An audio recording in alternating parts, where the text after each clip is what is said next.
Arestado ang isang babae sa Pasay dahil sa pagbenta niya online ng kanyang bagong silang na sanggol.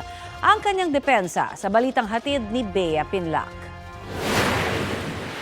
Tinakluban ng tuwalya ang isang wanggulang na sanggol matapos siyang sagipin ng mga otoridad mula sa kanyang 23 anyos na ina sa barangay 197 Pasay City.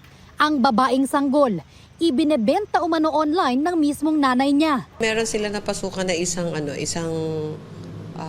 group chat na nandun active yung ating undercover na nagpe-pretend as na gusto ring mag-adopt. Nung piniem niya yung aming undercover, nag-offer agad siya ng baby. Ayon sa pulisya, ang unang alok ng suspect, 100,000 pesos kapalit ng anak niya. Since napakalaki ng halaga, nagkaroon ng mga parang bargaining, so hindi na-i-close namin to ng 90,000.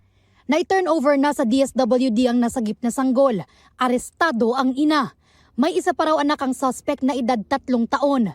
Tumangging magbigay ng pahayag ang suspect sa harap ng kamera.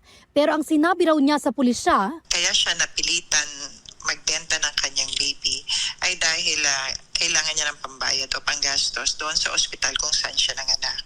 Maraming utang na dapat bayaran, pangangailangan din ng kanyang 3 years old. reklamong trafficking in persons at child abuse ang kakaharapin ng suspect. Sa isang pahayag, humingi ng tulong sa Meta Philippines ang National Authority for Child Care para masugpo ang hindi bababa sa 12 active Facebook groups na namonitor ng mga otoridad na ginagamit umano para sa pagbebenta ng mga bata. Sinisikap naming kuhanan ng pahayag ang Meta Philippines. Bea Pinlac, nagbabalita para sa GMA Integrated News.